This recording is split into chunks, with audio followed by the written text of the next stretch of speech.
If you're over 60 and you've noticed a change in your erections, there's one thing I don't want you to do. Don't automatically tell yourself that's just aging. Maybe you're taking longer to get an erection. Maybe it's not as firm as it used to be. Maybe you need more stimulation than you did 10 or 20 years ago. Or maybe you've noticed something even more specific. You don't wake up with erections as often as you used to. Now, none of these changes automatically mean something is seriously wrong, but there is one reason you shouldn't simply ignore a persistent change. Your erections can sometimes tell you something about your overall health, and that's what we're going to talk about today. Not miracle pills, not embarrassing tricks, not some internet supplement that promises to make you feel 25 again. We're talking about what a change in erectile function can mean, what you should pay attention to, and when it's worth having a conversation with your doctor. Because after 60, knowing what's normal for your body is important. But here's what most men don't realize. Getting older can change sexual function, but erectile dysfunction is not simply an inevitable part of aging. As men get older, erections may take longer to develop. You may need more direct stimulation. Your erections may not be as firm. Your sexual response may become slower. Those changes can happen. But if you notice a persistent or significant change, don't automatically dismiss it. That's because erections depend on several systems working together: your blood vessels, your nerves, your hormones, your brain, your psychological state, and your overall health. When one of those systems changes, your sexual function can change too. And this is where it gets interesting. Your penis contains very small blood vessels. Your heart and brain also depend on healthy blood vessels. So when blood vessels aren't functioning properly, sexual function can sometimes be affected before a man notices other symptoms. That doesn't mean every erection problem is a sign of heart disease. It doesn't. There are many possible causes. But it does mean persistent erectile problems deserve attention. Think about it this way. Your body rarely gives you a warning in the form of a flashing red light. Sometimes it gives you a small change. Something becomes harder. Something becomes slower. Something doesn't work the way it used to. And you have a choice. You can ignore it, or you can ask why. Now, here's something important. A single bad night doesn't tell you much. Maybe you were exhausted. Maybe you were stressed. Maybe you drank more than usual. Maybe you weren't feeling well. Maybe you were distracted. Sexual function can change from day to day. That's normal. The bigger concern is a pattern. If you repeatedly notice that erections are weaker than before, harder to achieve, harder to maintain, or happening less often, that's when it's worth paying attention. And there's another factor you shouldn't ignore: your morning erections. Many men notice that spontaneous or morning erections become less frequent as they get older. That alone doesn't diagnose anything. But if you notice a significant, persistent change in your erectile function overall, it's worth mentioning to a healthcare professional. Don't use one morning as a test. Look at the bigger picture. How has your sexual function changed over the last several months? Is the change consistent? Is it getting worse? Are you experiencing other symptoms? Are you taking new medications? Has your blood pressure changed? Has your blood sugar changed? Have you gained significant weight? Have you stopped exercising?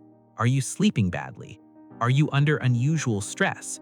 These questions can help reveal what's really happening. Now, this doesn't mean what you might think. I'm not telling you to panic. I'm telling you to pay attention. There's a huge difference. Panic makes you search the internet at 2 in the morning for miracle cures. Paying attention makes you schedule an appointment and ask the right questions. That's the approach I want you to take. If your erections have changed persistently, tell your doctor. You don't need to feel embarrassed. Doctors hear these concerns all the time, and the conversation can be much simpler than you imagine. You can simply say, "I've noticed a persistent change in my erections over the last few months, and I'd like to understand why."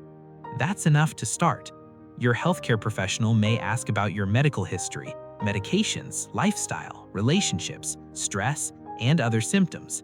They may check things like blood pressure or blood sugar, depending on your situation.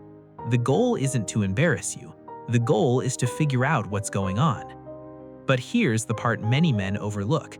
Sometimes the issue isn't directly sexual at all. Maybe your blood pressure is too high. Maybe your blood sugar isn't under control. Maybe you're not getting enough physical activity. Maybe you're smoking. Maybe you're drinking too much alcohol. Maybe you're carrying more weight than you used to. Maybe you're under constant stress. Maybe you're not sleeping. All of these things can influence your overall health, and several of them are also associated with erectile problems. That's why treating sexual health as completely separate from general health can be a mistake. Your body works as one system, and sometimes improving your general health can support your sexual health too. Here's the simple change you can start today. Move more. You don't have to become a professional athlete. Start walking. Take a short walk after dinner. Stand up regularly if you work at a desk. Take the stairs when appropriate. Spend less time sitting continuously. Build physical activity into your normal day.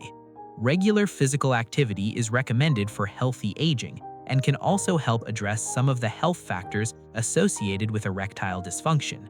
But don't stop there. Take your cardiovascular health seriously. Know your blood pressure. If your doctor recommends it, monitor your blood sugar. Keep up with medical checkups. If you smoke, work towards quitting. If you drink heavily, consider cutting back. Get enough sleep, and pay attention to your weight and nutrition. These aren't glamorous solutions, but they're much more useful than chasing internet promises. And there's one more thing I want you to remember. Don't stop your medications on your own. Some medications can contribute to erectile problems, but if you suspect one of your medications is affecting you, talk to your doctor. They may be able to adjust the dose, change the medication, or determine that something else is actually responsible. Stopping a prescription without medical advice can be dangerous, so don't do it. Now, let's talk about something that can make this problem even worse: performance anxiety. You have one disappointing experience, you start worrying about it. The next time you're intimate, you're thinking, is it going to happen again? That thought creates anxiety. The anxiety makes it harder to relax. Then you have another difficult experience, and now the cycle becomes stronger. This is one reason sexual health isn't just about blood vessels. Your brain matters too. Stress matters. Your relationship matters. Your confidence matters. And none of that means the problem is all in your head. It means sexual function is complicated. Sometimes there is a physical cause. Sometimes there is a psychological cause. Sometimes there are several causes happening at the same time. That's why getting evaluated is so much more useful than trying to guess. Now, here's another mistake I want you to avoid. Don't buy every product that promises instant results. The internet is full of products claiming to increase testosterone, dramatically improve erections, or make you feel decades younger. Be skeptical. Some sexual enhancement products may contain hidden or unsafe ingredients, and supplements can interact with medications. If you are considering any supplement for sexual health, talk to a healthcare professional first. You don't need a miracle. You need to understand your body.